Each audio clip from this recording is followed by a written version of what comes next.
We are in London with Richard Ratcliffe, who is the husband of an Iranian British woman, Nazanin, who is detained in Iran. She is detained. Also, your daughter is now in Iran. She cannot leave the country, and there is no specific reason why your wife is detained.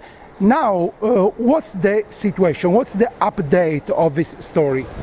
So that's right. So Nazanin was taken when she went on holiday to Iran 11 months ago. So she and Gabriella are stuck in Iran, and at the moment she's in Evin prison, which is the main prison just outside Tehran, and she's currently very, very ill. So she's awaiting hospitalisation. She saw a neurological specialist who said she had to go into hospital urgently to prevent permanent impairment. What did the Iranian authorities said about this story? How did they justify this detention? So at different times, different things, but she's had two court cases. So there was a court case where it was a secret court case, where there were secret charges, and they said only that it was national security related. And then we had an appeal, which was a month ago, where they said, again, national security related, and afterwards they said she's the member of an organisation against national security. Now what they mean by that is that she works for a British charity, which is called the Thomson Reuters Foundation. And a long time ago, she worked for another British charity, which was the BBC Media Action. So they train journalists, not in Iran, but elsewhere. So I think it's the suspicion of being connected to the media, and then they've obviously held her for other purposes. What did the British government do for your wife, and what do you expect the Foreign Office to do? So they've done more over time, and at different times they have had meetings with people in the Iranian government, and at some point they've also met with Nazanin's family to ask about what's happening, and they'll follow the case quite closely now. In terms of what they do publicly, so there'll be things they do privately I don't know. What they do publicly, they will raise concerns, so they'll say that they're sorry that she's physically unwell and that she needs to be treated well, but they've never called for her release, and they've never ever criticised her treatment by this judicial process, which, let's forget, she's had two court cases that were secret with bogus evidence entirely.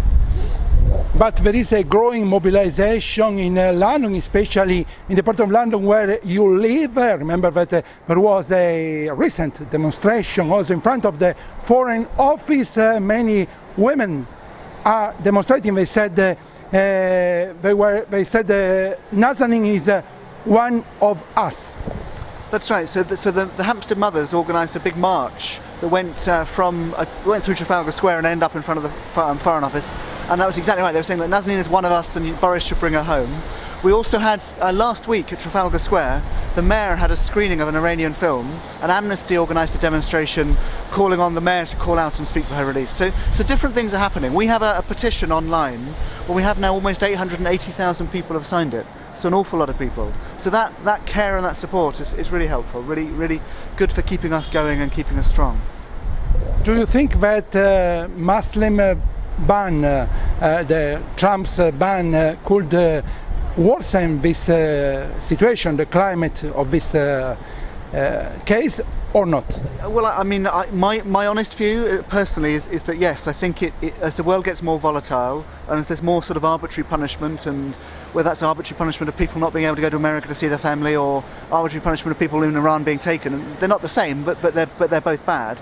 I think that can only be a bad thing, and that part of the problem that we're suffering for is this sort of volatility and fear just leading to people doing some horrible things.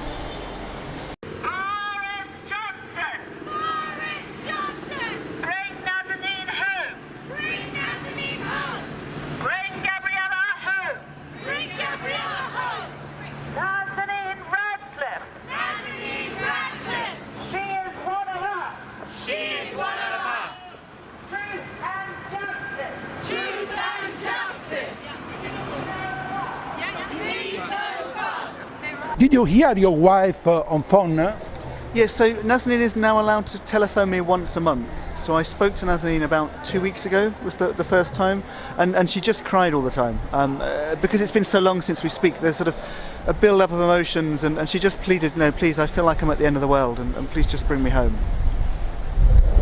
And about your daughter, now, how old is your daughter? Yeah, so when she was taken, well, when Nazanin was taken, she was 1 3/4, and now she's 2.5. It's getting on for 3. So as she gets bigger, she understands more what's happening. We've sort of been toying with, can we try and find ways to bring her back, and we haven't managed to get her passport back, but we keep asking. But Nazanin's very clear that please don't take my daughter away from me. The one thing I live for is being able to see Gabriella.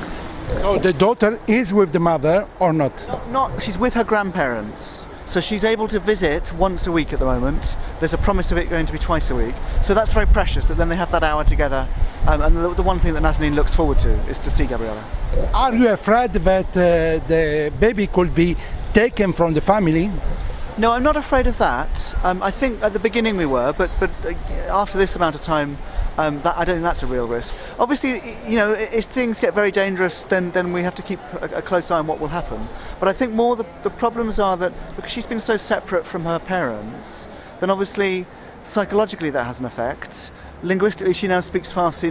She's become very dependent on her grandmother, much less close to her mother, and at the moment, it's like she had one environment that was in here, it got completely ripped away. Now she's got a completely new environment. And again, one day, when Nazanin's released, they'll both be out the same day. Again, that'll be completely... So again, how we handle that process of her adjusting is not going to be simple. So that's the worry, really. Now you appeal to the British government and also to the international community.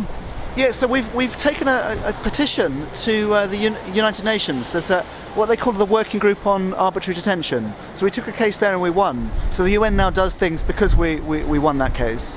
With the British government, we push regularly, and I keep pushing for them to stand up for Nazanin, to call for her release, they work behind the scenes, but also publicly to say, listen, this is just not acceptable.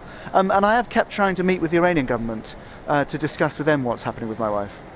Did you have any contact with the Iranian embassy, I think, and also with the Iranian community here in London? So with the Iranian embassy, we organised two events there. We've organised a birthday party for Gabriella when she turned 2, and we also later on had a candlelit vigil where we had lots of candles outside for my birthday.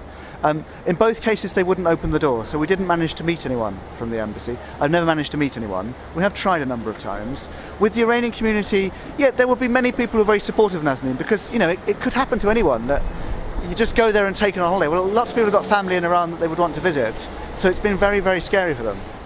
Is there any event in the Iranian home policy which could turn positively this story? For example, election, after the election, maybe the situation can solve or something like this? So I don't know about the elections. Typically what happens for other families is that and for prisoners generally, that there are religious festivals, and at a religious festival the Supreme Leader will release people and he'll show clemency. So that's always possible, and the next one coming up will be Iranian New Year, which is at the end of this month. So we'll keep our fingers crossed for that one and keep asking. And then there'll be Ramadan and there'll be one then and so on. I think in terms of the elections, yes, I think because politics always makes things more volatile, always makes things more difficult, it's always more difficult in a political time that this is a very political case for it to be solved. But we can keep hoping.